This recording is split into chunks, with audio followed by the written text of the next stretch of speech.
Marcos, capítulo 11. E logo que se aproximaram de Jerusalém, de Betfagé e de Betânia, junto do Monte das Oliveiras, enviou 2 dos seus discípulos e disse-lhes: Ide à aldeia que está defronte de vós, e logo que ali entrardes, encontrareis preso um jumentinho, sobre o qual ainda não montou homem algum. Soltai-o e trazei-mo.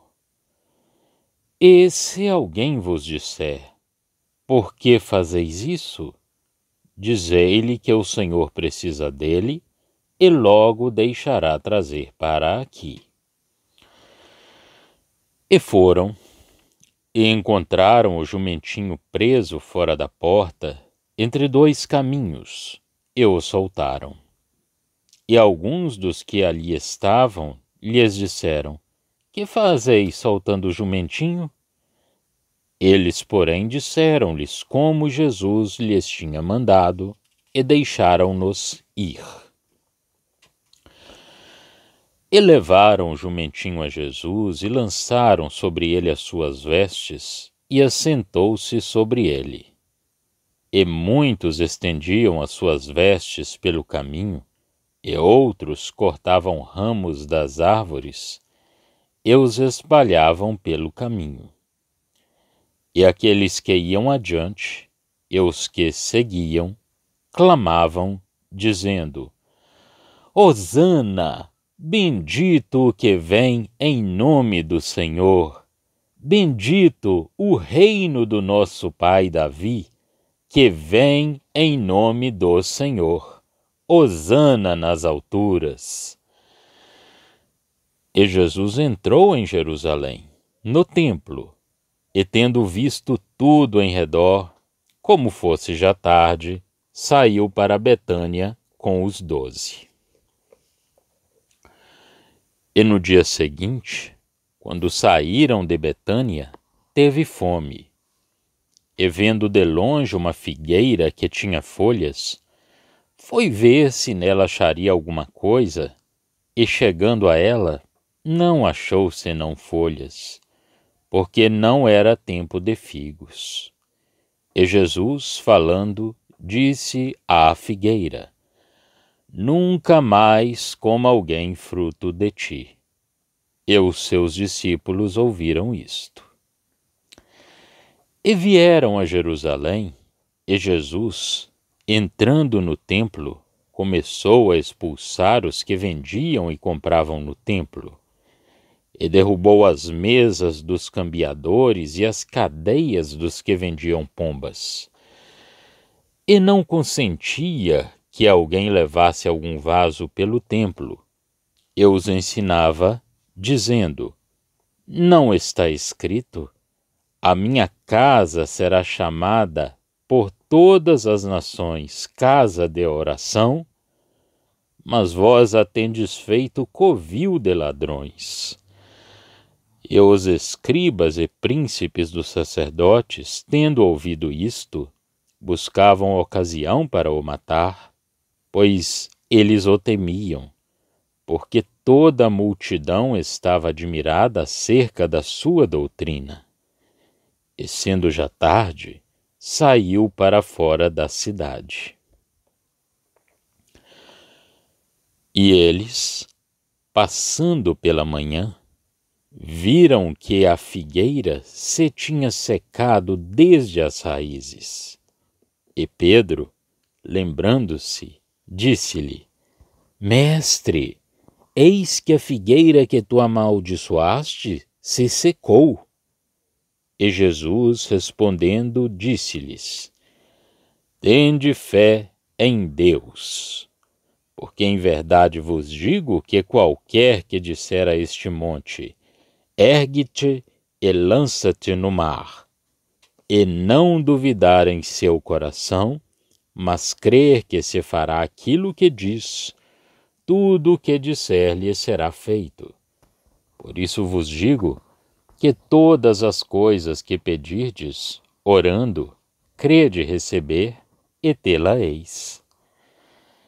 E quando estiverdes orando, perdoai, se tendes alguma coisa contra alguém, para que vosso Pai, que está nos céus, vos perdoe as vossas ofensas. Mas se vós não perdoardes, também vosso Pai, que está nos céus, não vos perdoará as vossas ofensas. E tornaram a Jerusalém, e andando ele pelo templo, os principais, os sacerdotes e os escribas e os anciãos se aproximaram dele. E lhe disseram: Com que autoridade fazes tu estas coisas? Ou quem te deu tal autoridade para fazer estas coisas? Mas Jesus, respondendo, disse-lhes: Também eu vos perguntarei uma coisa, e respondei-me, e então vos direi com que autoridade faço estas coisas. O batismo de João era do céu ou dos homens? Respondei-me. E eles arrazoavam entre si, dizendo: Se dissermos do céu, ele nos dirá: Então por que não o crestes? Se, porém, dissermos dos homens, tememos o povo, porque todos sustentavam que João verdadeiramente era profeta. E respondendo, disseram a Jesus: Não sabemos. E Jesus lhes replicou: Também eu vos não direi com que autoridade faço estas coisas. Capítulo 12. E começou a falar-lhes por parábolas. Um homem plantou uma vinha e cercou-a de um valado, e fundou nela um lagar, e edificou uma torre, e arrendou-a a uns lavradores, e partiu para fora da terra. E chegado o tempo, mandou um servo aos lavradores para que recebesse dos lavradores do fruto da vinha. Mas estes, apoderando-se dele, o feriram e o mandaram embora vazio. E tornou a enviar-lhes outro servo, e eles, apedrejando-o, feriram-no na cabeça e mandaram-no embora, tendo-o afrontado. E tornou a enviar-lhes outro, e a este mataram, e a outros muitos, dos quais a uns feriram, e a outros mataram. Tendo ele, pois, ainda um seu filho amado, enviou-o também a estes por derradeiro, dizendo: Ao menos terão respeito ao meu filho. Mas aqueles lavradores disseram entre si: Este é o herdeiro, vamos, matemo-lo e a herança será nossa. E pegando dele, mataram-no e lançaram-no fora da vinha. Que fará, pois, o senhor da vinha? Virá e destruirá os lavradores e dará a vinha a outros. Ainda não lestes esta escritura? A pedra que os edificadores rejeitaram, esta foi posta por cabeça de esquina. Isto foi feito pelo Senhor, e é coisa maravilhosa aos nossos olhos? E buscavam prendê-lo, mas temiam a multidão, porque entendiam que contra eles dizia esta parábola, e deixando-o, foram-se. E enviaram-lhe alguns dos fariseus e dos herodianos, para que o apanhassem alguma palavra. E chegando eles, disseram-lhe: Mestre, sabemos que és homem de verdade, e de ninguém se te dá, porque não olhas a aparência dos homens, antes com verdade ensinas o caminho de Deus. É lícito dar o tributo a César ou não? Daremos ou não daremos?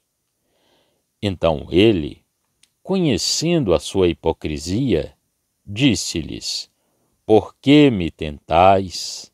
Trazei-me uma moeda para que eu a veja. E eles lhe a trouxeram. E disse-lhes: De quem é esta imagem e esta inscrição? E eles lhe disseram: De César. E Jesus respondendo disse-lhes: Dai, pois, a César o que é de César, e a Deus o que é de Deus. E maravilharam-se dele. Então os saduceus, que dizem que não há ressurreição, aproximaram-se dele e perguntaram-lhe, dizendo: Mestre, Moisés nos escreveu que, se morresse o irmão de alguém, e deixasse a mulher e não deixasse filhos, seu irmão tomasse a mulher dele e suscitasse descendência a seu irmão. Ora, havia 7 irmãos, e o primeiro tomou a mulher e morreu sem deixar descendência. E o segundo também a tomou e morreu, e nem este deixou descendência, e o terceiro da mesma maneira. E tomaram-na os 7, sem, contudo, terem deixado descendência. Finalmente, depois de todos, morreu também a mulher. Na ressurreição, pois, quando ressuscitarem, de qual destes será a mulher? Porque os 7 a tiveram por mulher. E Jesus, respondendo, disse-lhes: Porventura não errais vós em razão de não saberdes as Escrituras nem o poder de Deus? Porquanto, quando ressuscitarem dentre os mortos, nem casarão, nem se darão em casamento, mas serão como os anjos que estão nos céus. E acerca dos mortos que houverem de ressuscitar, não tendes lido no livro de Moisés, como Deus lhe falou na sarça, dizendo: Eu sou o Deus de Abraão, e o Deus de Isaque, e o Deus de Jacó?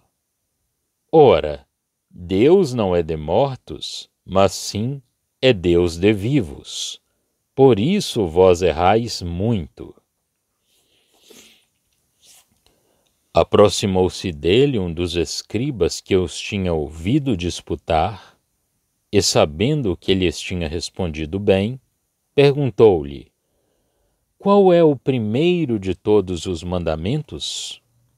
E Jesus respondeu-lhe: O primeiro de todos os mandamentos é: Ouve, Israel, o Senhor nosso Deus é o único Senhor. Amarás, pois, ao Senhor teu Deus de todo o teu coração, e de toda a tua alma, e de todo o teu entendimento, e de todas as tuas forças. Este é o primeiro mandamento. E o segundo, semelhante a este, é: amarás o teu próximo como a ti mesmo. Não há outro mandamento maior do que estes. E o escriba lhe disse: Muito bem, mestre. E com verdade disseste que há um só Deus e que não há outro além dele, e que amá-lo de todo o coração, e de todo o entendimento, e de toda a alma, e de todas as forças, e amar o próximo como a si mesmo, é mais do que todos os holocaustos e sacrifícios. E Jesus, vendo que havia respondido sabiamente, disse: Não estás longe do reino de Deus. E já ninguém ousava perguntar-lhe mais nada. E falando Jesus, dizia, ensinando no templo: Como dizem os escribas que o Cristo é filho de Davi? O próprio Davi disse pelo Espírito Santo: O Senhor disse ao meu Senhor: Assenta-te à minha direita, até que eu ponha os teus inimigos por escabelo dos teus pés. Pois, se Davi mesmo lhe chama Senhor, como é logo seu filho? E a grande multidão ouvia de boa vontade. E ensinando-os, dizia-lhes: Guardai-vos dos escribas, que gostam de andar com vestes compridas, e das saudações nas praças, e das primeiras cadeiras nas sinagogas, e dos primeiros assentos nas ceias, que devoram as casas das viúvas, e isto com pretexto de largas orações. Estes receberão mais grave condenação. E estando Jesus assentado defronte da arca do tesouro, observava a maneira como a multidão lançava o dinheiro na arca do tesouro, e muitos ricos deitavam muito. Vindo, porém, uma pobre viúva, deitou 2 pequenas moedas, que valiam meio centavo. E chamando seus discípulos, disse-lhes: Em verdade vos digo que esta pobre viúva deitou mais do que todos os que deitaram na arca do tesouro, porque todos ali deitaram do que lhe sobejava, mas esta, da sua pobreza, deitou tudo o que tinha, todo o seu sustento. Marcos, capítulos 11 e 12. No texto que segue, Jesus apresenta-se a Jerusalém como rei. A sua recepção mostra até que ponto o testemunho que ele tinha dado calara fundo no coração dos simples. E Deus também queria que esta recepção tivesse lugar da maneira que teve. Há pouca diferença entre o relato que temos aqui e o de Mateus. Somente o reino, como tal, é apresentado mais simplesmente. O reino do nosso pai Davi, verso 10. Com que dignidade Jesus, como juiz de todas as coisas, toma agora conhecimento público de tudo o que se fazia no templo e dali sai sem nada dizer. O Senhor tinha visitado o seu templo do mesmo modo como tinha entrado na cidade montado num jumentinho sobre o qual nunca homem algum se sentara. Julga Israel na figueira maldita.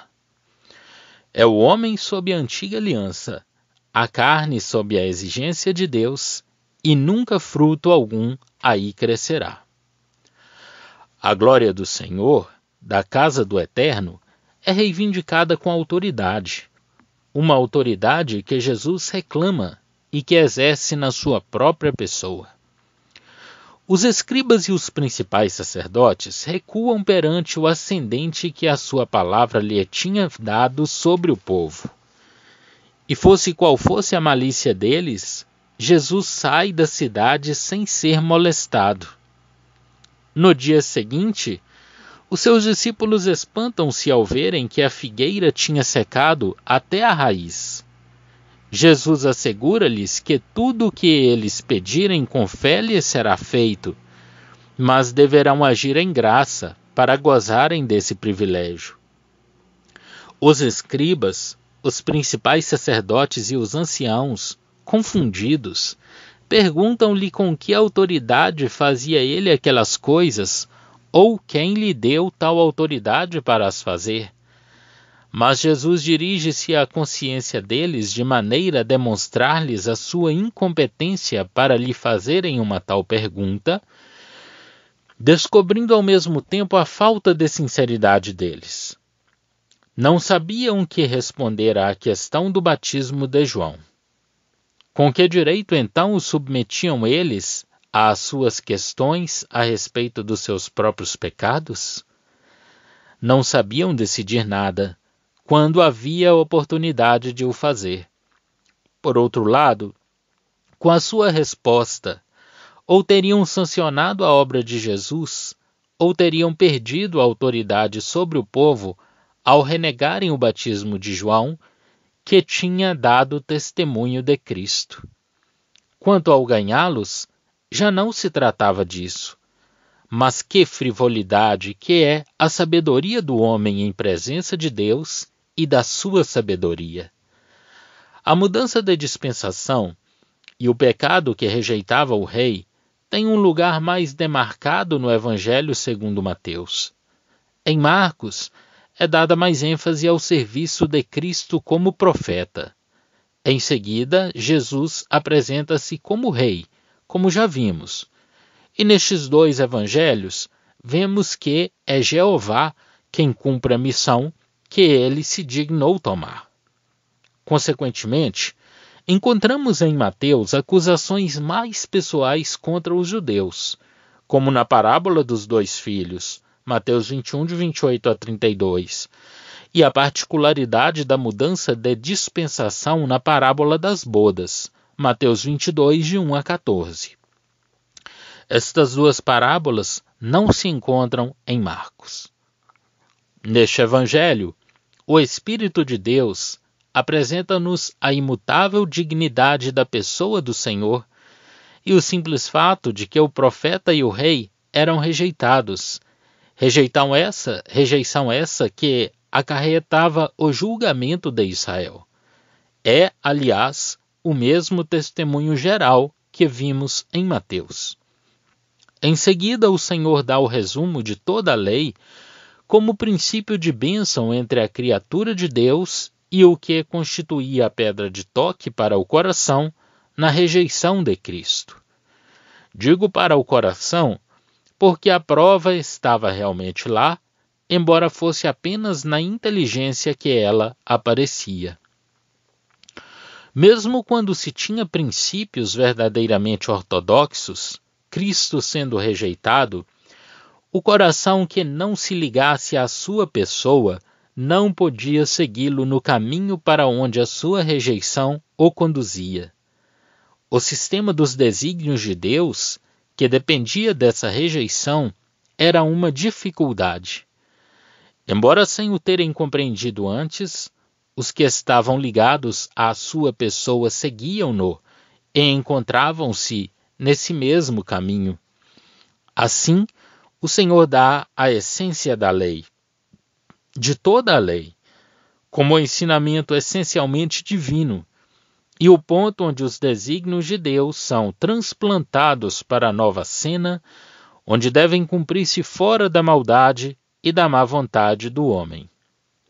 De modo que estes poucos versículos, capítulos 12, de 28 a 37, nos apresentam a lei e o filho de Davi, e este tomando lugar de filho do homem, o Senhor à direita de Deus.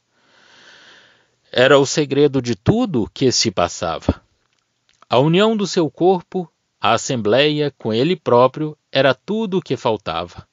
Somente em Marcos, o profeta reconhece o estado moral que, sob a lei, tende para a entrada no reino, verso 34.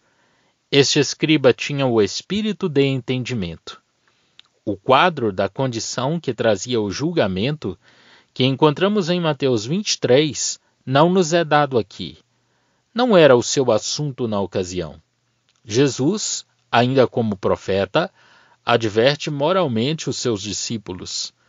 Mas o julgamento de Israel, por ter rejeitado o filho de Davi, não está aqui, perante os seus olhos, da mesma maneira que o encontramos em Mateus.